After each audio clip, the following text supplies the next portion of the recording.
والاه لا حول ولا قوة إلا بالله رب اشرح لي صدري ويسر لي أمري واحلل لساني يفقهوا قولي سدد لي لساني واهدي قلبي بجاه النبي وصحبه وآله Subhanallah walhamdulillah wa la ilaha illallah wallahu akbar.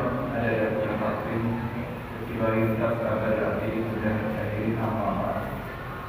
Allahumma anfa'na bima 'allamtana wa 'allimna bima yanfa'una. Allahumma zidna ilma warzuqna fahma wa atina ilma. Allahumma inna nas'aluka 'ilman nafi'an wa rizqan wasi'an wa 'amalan mutaqabbalan wa rizqan mahmura. Allahumma inna 'ala dhikrika wa syukrika وحسن عبادتك وحسن معاملتك اللهم ارزقنا التوبة قبل الموت والشهادة عند الموت والجنة بعد الموت والحمد لله رب العالمين. Yang kami cintai, kami muliakan para pecinta majelis ilmu, pecinta Nabi Muhammad SAW, jamaah Masjid Ainul Yakin yang dimuliakan oleh Allah Subhanahu wa Ta'ala, para pendengar dimanapun Anda berada. Alhamdulillah pada malam hari ini kita bisa melanjutkan kembali rutinan kita di Masjid Ainul Yakin ini.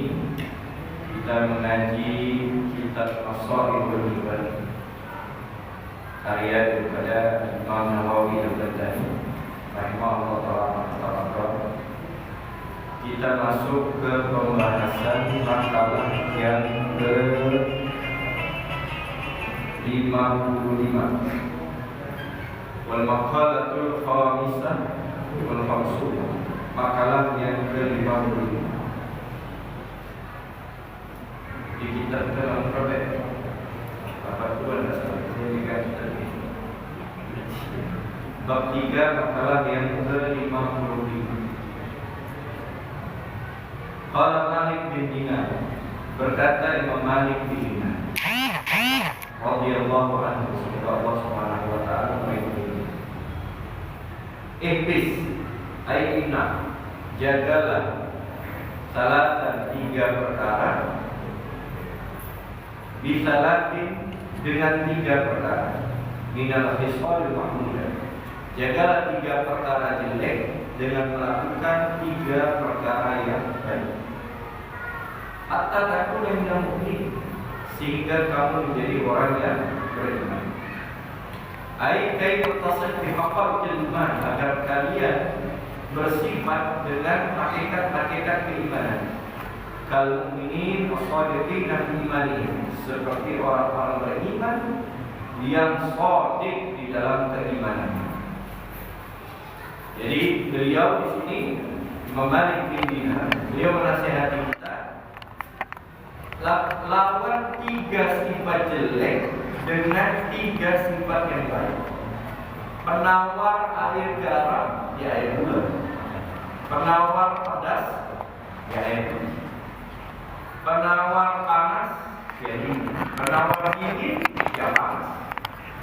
Ya AC didinginkan, jadi matikan sih, atau ditingkatkan dari 21 jadi 25 atau 28. Kepanasan ini kedinginan, ditingkatkan AC atau pada pulas jadi kipas. Jadi begitulah kehidupan dunia, ya jelek lawan yang baik, ya.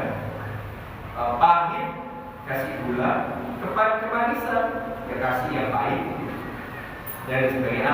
Anak kecil gak suka yang manis-manis, maka kasih manisan. Saya dia nggak mau obat pahit, maka dikasih sirup, dicampur dengan sirup, makanya manis, suka manis. Anak kecil, orang tua tak suka manis, makanya jangan dikasih gula. Mereka suka kopi yang pahit. Jadi kalau manis dipahitkan, dipahit, kepahitan dimaniskan. Begitulah juga dengan penyakit hati. Jadi kalau terlalu jelek, kasih sifat baik, jangan jelekkan, jangan ditingkatkan. Yang pertama, al-kibir bitawab. Kalau sombong lawan dengan sifat tawab. Apa sombong itu? Sombong di sini adalah al-kibru huwa ru'yatul nafsi bi'ainil is. Memandang jiwa diri sendiri dengan pandangan yang meninggi. Waru'yatul ghair bi'ainil haqar, dan melihat orang lain dengan pandangan merendahkan. Absud tawadhu, ini lawannya sifat tawadhu. Ini di kitabnya Bapak Ibu berikan ada. Jadi kibir, sombong di dalam kitab Syarah Masalah Ibadah dijelaskan adalah memandang diri sendiri itu mulia, lebih hebat, lebih tinggi, dan memandang orang lain dengan pandangan merendahkan. Jadi itu haqar. Lawannya tawadhu. Tawadhu berarti kebalikan, memandang diri ini rendah, sementara memandang orang lain dengan pandangan yang memuliakan. Pertanyaannya, bisa nggak kita seperti ini? Ya kan? Kalau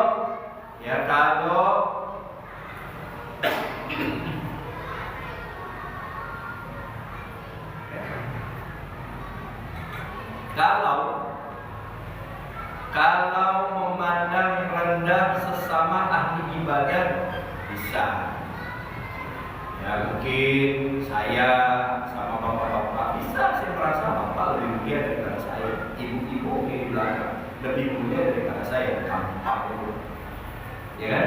Karena bisa saja dengan logika, dengan cara berpikir, bapak ibu umurnya lebih tua daripada saya, berarti sholatnya lebih banyak daripada saya. Kalau sholatnya lebih banyak daripada saya, berarti pahalanya lebih banyak daripada saya. Gampang.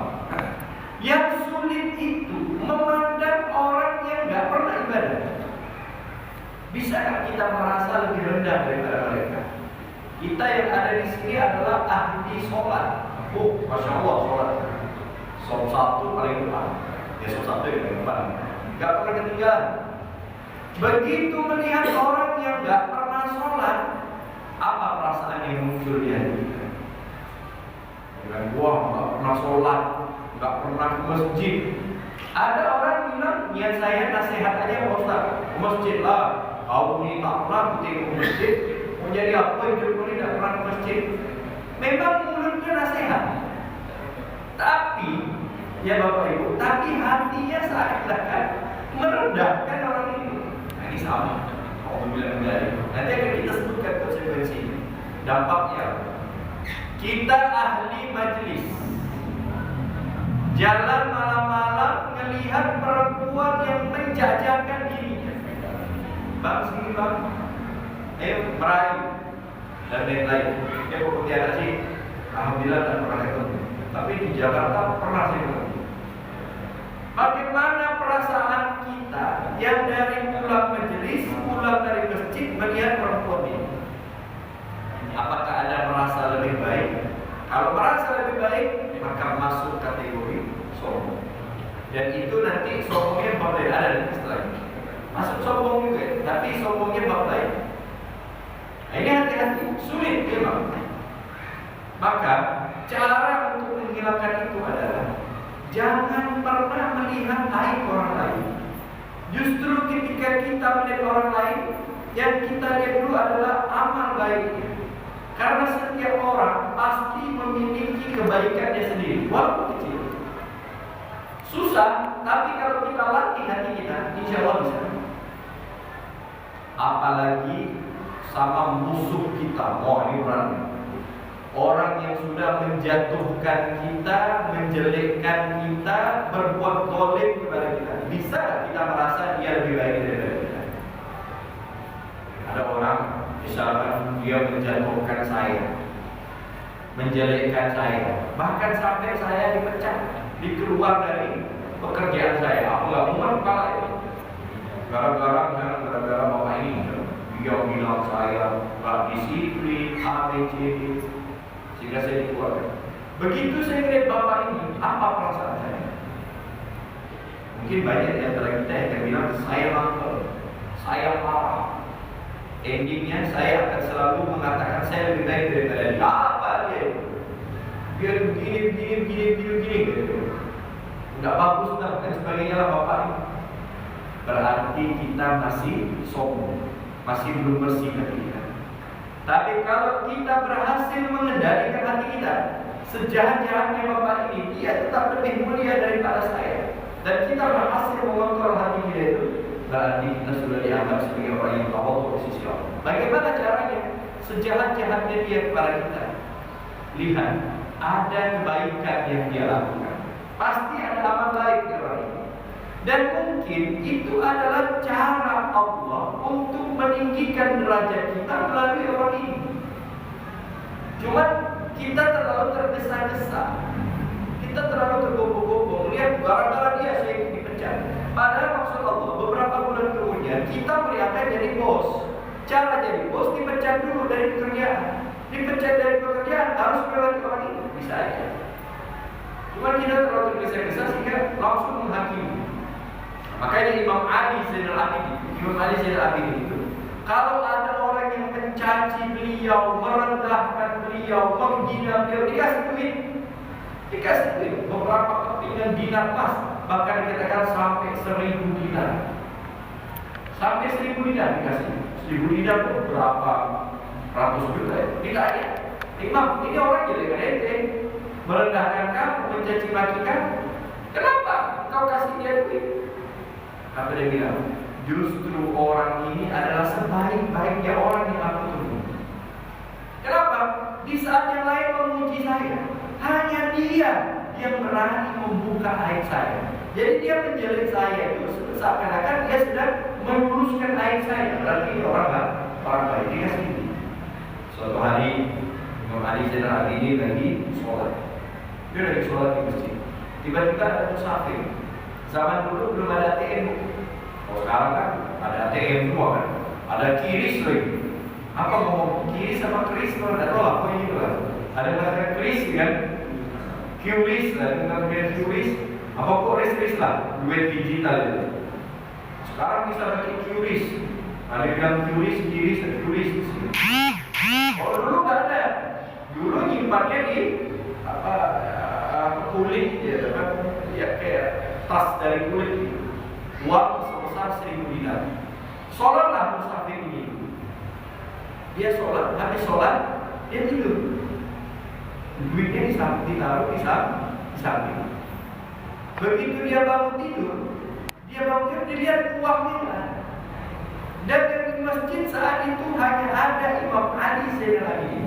Jadi sebelum dia datang ada Imam Ali, dia sholat, dia tidur, dia taruh uang di sampingnya, dia bangun, uangnya hilang, yang ada cuma Imam Ali.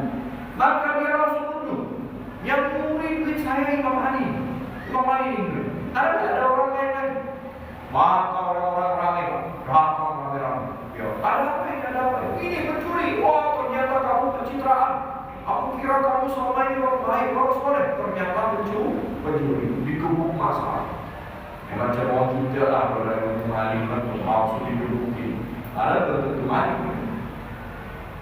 Udah terbuka ini, udah lama marbot datang. Ada apa? Kok dipukul? Dia nyuri. Nyuri apa? Nyuri duit. Duit siapa? Duit fulan sebesar 1000 dinar. Oh, yang ini uangnya. Ternyata sama marbot. Kenapa diambil sama marbot? Takut dicuri. Dia melihat musafir ini tidur, uangnya ditaruh di sampingnya, takut hilang, diamankan. Marbotnya keluar dulu. Belum sempat pulang, musafir keburu bangun. Belum sempat nanya. Imam Ali yang sudah digebuk ini, beliau langsung orang tadi yang gebuk minta maaf sampai mau apa dikasih duit, ya, duit sebentar ya, sampai Imam, kenapa kau tak protes? Kenapa bukan kau saja yang ngaku? Saya tidak tahu. Dia tidak ada bilang bukan saya pelakunya. Maka lebih hebatnya lagi, musafir tadi itu, padahal gara-gara musafir ini ya, beliau dipukul, pulang ke rumah dikasih duit. Masya Allah, yang mukul dikasih duit sama yang dipukul. Kalau sekarang kan kembali, yang dipukul yang dikasih duit kan sama yang mukul. Ini enggak, yang dipukul kasih duit sama yang mukul. Ditanya, kenapa alasanmu seperti itu? Di saat yang lain memuja, hanya dia satu-satunya orang yang berani merendahkan saya. Dan ini menyebabkan aku tidak sombong. Awalnya aku khawatir sombong, takut tinggi hati, gara-gara direndahkan, apalagi sampai dipukul, aku nggak jadi sombong. Makanya aku berterima kasih dikasih duit. Sampai ke sana pandangan Imam Ali di dalam diri. Coba apa polisi yang namanya pencitraan nama baik, ya nggak salah sih, nggak ada salahnya juga. Tapi kita belum bisa level menjadi orang yang awam. Al-Habib Abu Bakar Al-Idrus, beliau pengen mondok. Bang, pengen mondok, boleh? Syaratnya apa bang? Gampang. Besok kau cari dari pagi sampai sore, cari orang yang lebih mulia daripada kamu. Kalau dapat, maka kau boleh mondok. Apa mondoknya? Oke, siap-siap. Besok keluar. Dia ketemu laki-laki tua. Orang yang udah tua sekali. Akhirnya ambil Abu Bakar yang kecil itu masih remaja, mau mondok. Dia bilang, ini dah tua. Lebih mulia saya daripada dia. Kenapa? Dia dah tua, banyak dosa. Saya masih muda, dosanya sikit. Jelas, dosa sikit lebih mulia saya daripada dia. Ada laki yang mikir juga, iya kalau lebih banyak dosa. Tapi dia tua, siapa tahu pahalanya lebih banyak, amal baiknya lebih banyak. Sementara saya baru ada pahala saya lebih sikit. Berarti kalau pahala saya sikit, pahalanya lebih banyak, lebih mulia dia daripada saya. Nanti lebih mulia orang tua ini daripada saya. Jangan lagi. Ketemu anak kecil. Itu anak kecil. Tahu ada anak kecil jelas lebih mulia saya daripada dia. Saya belum ada. Saya kalau sholat dapat pahala, dia belum. Saya kalau puasa ngaji dapat pahala, dia belum. Udah senang udah. Tapi dia mikir, dia walaupun tak dapat pahala, tapi dia tak ada dosa juga. Dia ada anak kecil di luar, dia tak ada dosa. Dia belum ada. Mereka kalau meninggal, ya benar-benar banyak umur. Meninggal langsung masuk surga tanpa hisab. Kita mati dihisab dulu. Saya kalau melakukan ibadah belum tentu diterima, belum tentu dapat pahala. Kita sholat nih belum tentu dapat pahala. Kalau pamer lihat dapat pahala. Tapi kalau dosa pasti dapat dosa. Maksiat pasti dapat dosa. Anak kecil ini belum dapat dosanya. Berarti lebih mulia siapa? Lebih mulia anak kecil ini. Saya belum tentu nggak jadi. Akhirnya dia ketemu macam-macam orang. Endingnya dia ketemu anjing. Anjing.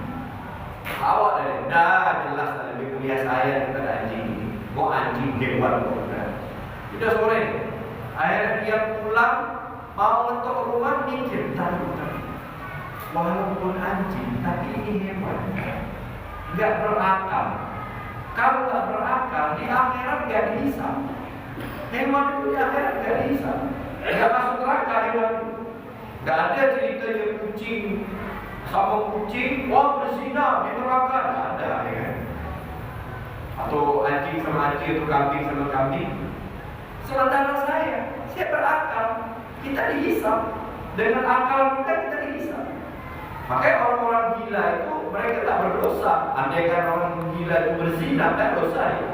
Orang gila tak sholat tak berdosa karena tak berakal. Kalau saya berakal, anjing tak berakal. Iya kalau di anjing biasa, siapa tahu ini anjing keturunan Ashabul Kahfi.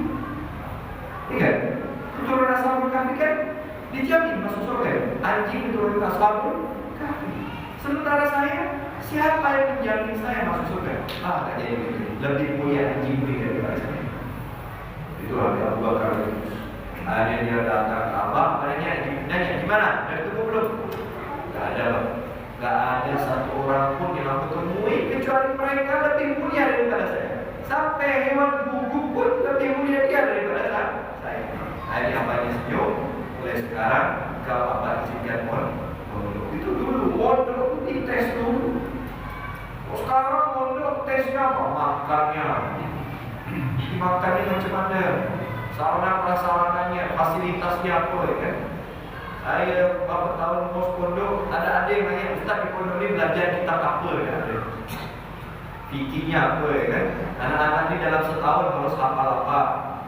Anak-anak ini dalam 1 tahun harus bisa hafal berapa juz?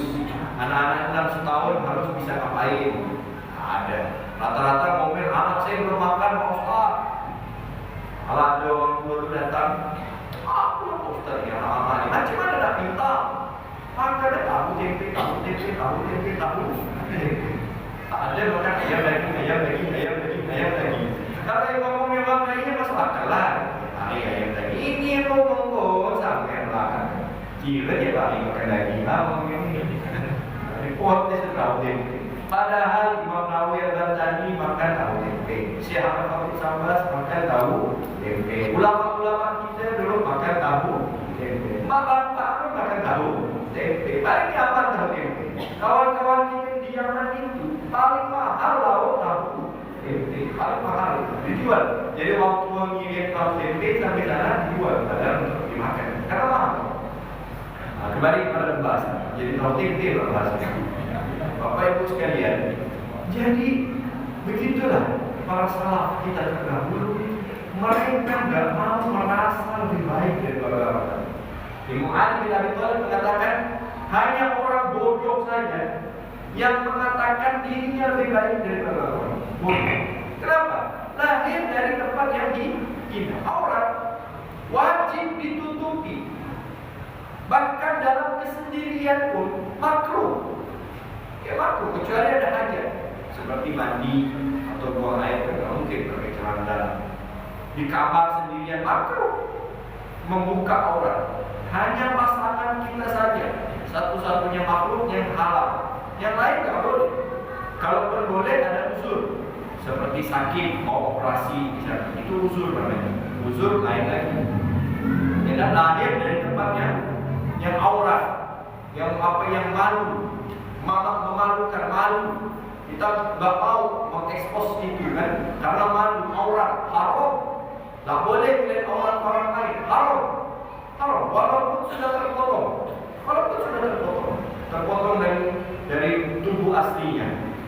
Lalu kemana-mana membawa sesuatu yang haram, najis, kotoran di sini, ya, najis perut, mana-mana ada semua ini. Tubuh kita ini kalau keluar lepas dari tubuh kita jadi najis. Darah keluar najis, nanah keluar najis, air liur pun keluar walaupun nggak najis, jijik juga. Jijik. Ayo siapa yang mau menjilat? Mohon maaf. Contoh aja, menjilat ludahnya sendiri, nggak ada. Apa itu ludah orang lain? Nggak ada. Kemana-mana bawa yang najis, mati jadi najis. Ini kan jadi bangkai. Pak, semua udah tahu lah, bangkai manusia ini lebih busuk daripada tikus. Dan saya sudah mencium sendiri. Baunya kata pakai tikus ini, bau bangkai kita ini. Kalau tikus ini cuma makan beberapa, kalau kita ini semua makan, tulang pun dimakan. Tikus tak makan tulang. Tahu ada? Hah? Makan apa? Kita semua makan. Sampai minum jin. Apa nak makan apa ni? Tulang pun makan. Kan tulang makanan jin. Kita semua dimakan. Bahkan apa ya? Supaya kan di dalam perut itu kita kan. Maka jadi bangkai. Kita mati. Siapa namanya? Namanya Udin. Misalnya Udin atau Syamsul. Belum dikubur jasad kita. Nama kita dah lupa. Jenazah masih terbujur kaku. Orang namanya jenazah di mana?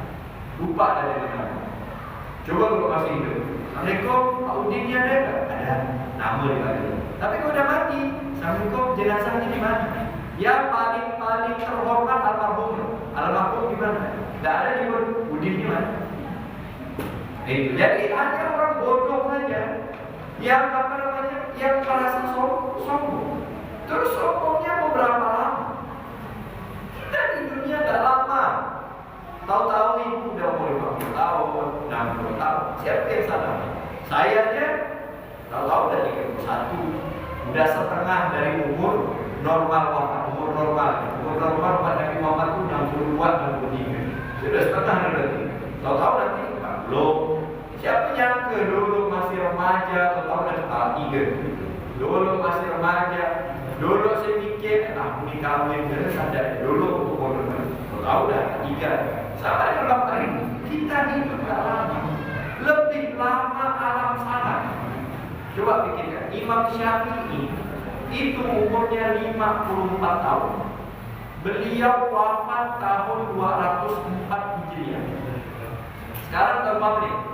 1446. Berarti dikurang 204, berarti kurang lebih sudah 1202 tahun beliau meninggalkan kita. Imam Syafi'i, umur beliau di dunia 54 tahun, tapi di alam kubur menurut hitungan dunia sudah 1202 tahun. Artinya lebih lama di mana? Di dunia atau di alam akhirat? Di alam akhirat, di barzah. Barzah itu kan awal akhirat. Lebih lama di alam barzah. Saya kemarin diajak kawan saya ziarah, ada yang apa yang Bataubung ngapain? Habib Bataubung itu wafat tahun 1800-an, kurang lebih 100 tahun lebih. Berarti berapa? 100 tahun lagi. Sekarang umur kita udah berapa? Enggak 1.500, berarti kurang lebih 100 tahun lebih. 100 tahun lebih sudah beliau meninggalkan kita. Padahal umur beliau tak sampai 60 tahun. Berarti lebih lama alam barzah daripada alam dunia. Tapi kita lebih memilih sombong di alam dunia. Bahlul. Ini kata Imam Ali bin Abi Thalib. Hanya orang bahlul saja yang mau sombong. Nah ini melawan kibir dengan sifat tawadu.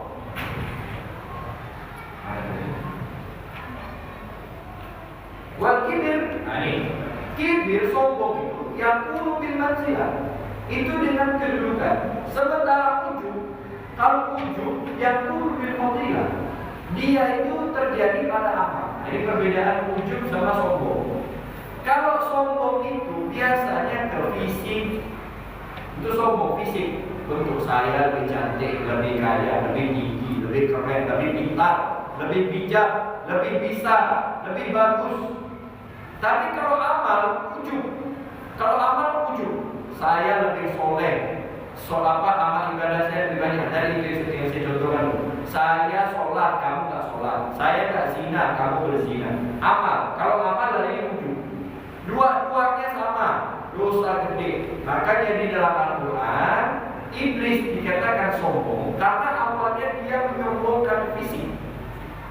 Ana khairum minhu, khalaqtani min narin wa khalaqtahu min tin. Aku lebih baik daripada iblis karena kau ciptakan aku dari api, sementara Adam diciptakan dari api. Jadi awalnya iblis menyombongkan fisiknya, maka disebut sombong. Tapi lama-lama dari sombong ini larinya ke ujub. Ujub itu membanggakan amal. Makanya akar segala penyakit hati itu sombong. Merasa lebih baik daripada orang lain. Akhirnya menjalan penyakit yang lain. Akhirnya iblis dia ujub. Dari sombong ujub dia. Aku lebih baik daripada Adam. Karena saya udah ribuan tahun di mana? Iblis Adam belum ada. Di bawah diciptakan. Ini kan logika iblis. Kalau dipikir-pikir logikanya ada, betul? Nah, ini makanya ini teguran buat yang ini logika tak masuk akal. Kalau pakai logika semuanya harta iman. Logika iblis itu benar. Secara logika, iblis presiden, Adam rakyat biasa. Ya harusnya rakyat yang hormat sama presiden, bukan presiden yang hormat sama rakyat. Ya kan? Kalau ada yang bilang ini kan hukum presiden sial, itu tidak ada di negara, ada itu. Kedua, si iblis bilang aku lebih baik daripada Adam karena saya sudah ibadah ribuan tahun, sementara Adam belum ada ibadah. Secara logika benar. Kita aja kabur dia sekali dia ustaz apa ibadah. Ada juga ibadah yang diterima. Harusnya ada hormat sama iblis. Ini secara logika, Padahal logika letaknya di bawah iman. Iblis lupa. Yang menyuruh dia untuk taat sama Adam, hormat sama Adam adalah Allah. Taat sama Allah adalah bagian iman. Kalau sudah perintah Allah, logika dilepas. Kalau sudah tak perintah Allah, logika nggak dipakai. Maka hati-hati yang dikit pakai logika. Kalau nggak dibarengi dengan iman, nanti sama dengan iblis. Itu nanti ujub nanti pembahasan lain. Atau ujub. Nah, cuman memang ujub ini awalnya dari sombong. Gak bisa seseorang tahu ujub tanpa sombong. Jadi kalau kita bisa tidak sombong, ujub gak muncul. seperti apa ya? Seperti asam urat. Biasanya asam urat, dari asam urat larinya ke persendian, ya kan? Nyeri di sendi. Sendi nggak mungkin nyeri kalau nggak ada asam urat. Nah gitu ya logikanya kan? Gara-gara ada asam urat, nyeri sendi. Dari nyeri sendi mungkin lari ke asam lambung, mungkin ya, karena sama-sama asam. Contoh aja. Tapi kalau nggak ada asam urat, yang pasti aja ini. Kalau nggak ada asam urat, pasti nggak ada sendi kan ya. Nggak mungkin lah orang asam urat apa, orang nggak ada nyeri sendi nggak asam urat kayak gitu. Jadi kalau kita asam uratnya normal, sendi nggak mungkin ya nyeri. Tapi gara-gara ada asam urat, dapat buat sakit. Asam urat sama nyeri di bagian sendi, jadi kuat. Nah, jadi seperti itu. Atau penyakit apa ya? Itu jadi satu penyakit dari buat semua. Darah tinggi, ya kan? Gara-gara darah tinggi bisa stroke gitu, bisa stroke kan? Nggak mungkin orang stroke nggak darah tinggi. Nah, jadi kalau nggak darah tinggi, nggak stroke sama. Jadi kita hati gitu. Kalau nggak mau ujung, jangan sombong. Orang kalau udah sombong, dekat lagi. Dapat penyakit ujung. Dari ujung bisa juga ke penyakit yang lain. Jadi merendahkan orang lain dan lain sebagainya. Sampai di sini ada yang mau ditanyakan, silakan. Ada yang mau ditanyakan, Bapak Ibu?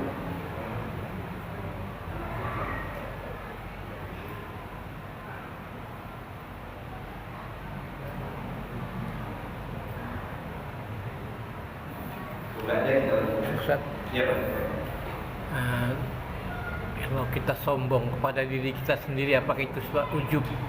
Sombong pada diri sendiri. Sombong pada diri sendiri. Aku ini udah sholat, tapi hanya kepada diri saya sendiri.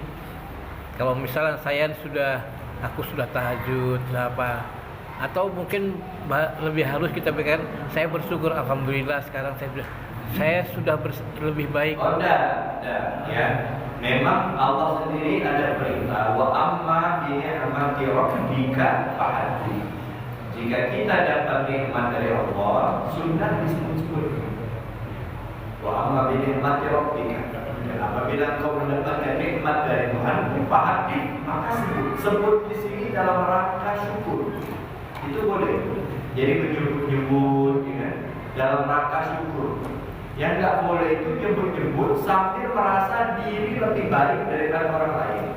Nah ini, jadi memang ada tipis batasannya antara menyebut nikmat dengan ujub tadi, atau kita katakan merasa lebih baik daripada orang lain. Memang tipis ya. Selama kita bersyukur itu berarti nikmatnya kita sebut, ya, nikmatnya kita sebut dengan lisan. Nanti ada lagi kelanjutannya, ya kan?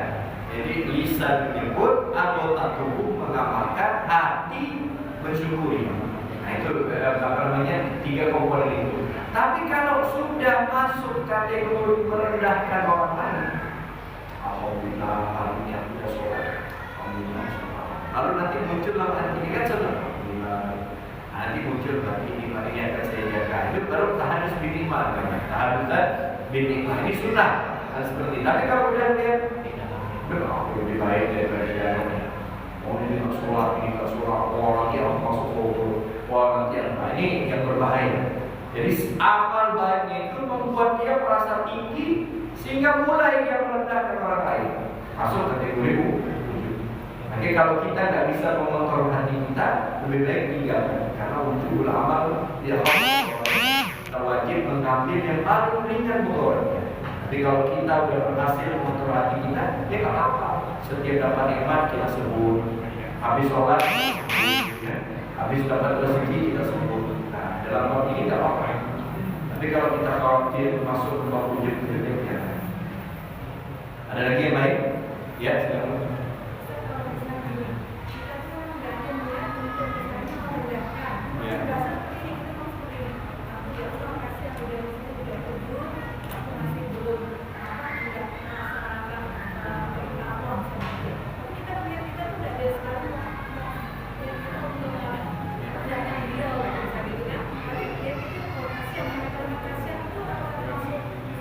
Oh enggak, kalau seperti itu tidak. Ya itu ada hibah saja. Ya kita tidak akan merendahkan orang lain. Makanya ulama mengatakan agar terhindar dari kesombongan ketika kita merasa iba dengan orang lain, dibarengi dengan doa. Siang ini itu berdoa, susah sholat, masih susah. Nah, khawatir nanti ada muncul kita merasa lebih baik daripada itu, dibarengi dengan doa. Mudah-mudahan Allah kasih dia sehat walafiat sehingga dia bisa sholat berjamaah. Itu ulama memberikan resep seperti itu. Jadi agar juga termasuk salah satu obat agar kita itu, Ustaz saya ini sering merendahkan dia. Bagaimana caranya? Kita doa. Bahkan taruh nomor 1 doanya. Ini memang secara teori gampang, praktek kan? Siapa nih ibu benci sama siapa? Oh si A. Nanti malam tahajud, tulis si A. Atau semua yang ibu benci doakan. Ya Allah, aku dibenci sama si A. Panjangkan umur dia, sehatkan badannya, kabulkan hajatnya ya Allah, rumahnya makmurkan. Kita doa dia sampai setengah jam. Mungkin sehari bisa, 2-3 hari sulit. Tapi memang itu obatnya. Cara obat membersihkan sakit hati kita kepada orang. Karena dari sakit hati bisa menyebabkan dendam, dari dendam akhirnya sombong. Caranya doa. Doakan dia. Jadi kalau perasaan ibu seperti itu, ada rasa iba atau kasih cinta orang lain, itu nggak apa-apa. Iba atau kasih sama orang lain itu termasuk bentuk rahmat. Nah, rahmat yang Allah berikan. Cuman khawatir nanti masuk ke bab sombong. Karena setan ini pintar. Dia bisa oh kalau kita bahlul kata, dia bisa. Hendak apa yang dia bermain baik nanti digiringnya kita ke permainannya. Nah, biar kita nggak masuk ke permainan setan, nggak masuk ke jebakan setan, kita doakan.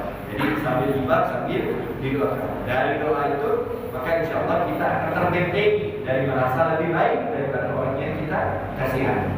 Allah a'lam bishawab. Lagi yang lain? Lagi yang lain?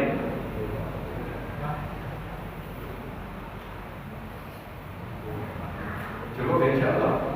Berapa menit lagi? Insya Allah. Baik, bisa saja kajian kita pada malam hari ini. Mudah-mudahan bermanfaat yang bisa diamalkan. Insya Allah kita akan lanjutkan lagi pada pertemuan berikutnya. Kita akhiri subhanallah wa bihamdika asyhadu an la ilaha illa anta astaghfiruka wa atubu ilaik. Assalamualaikum warahmatullahi wabarakatuh.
Alhamdulillah.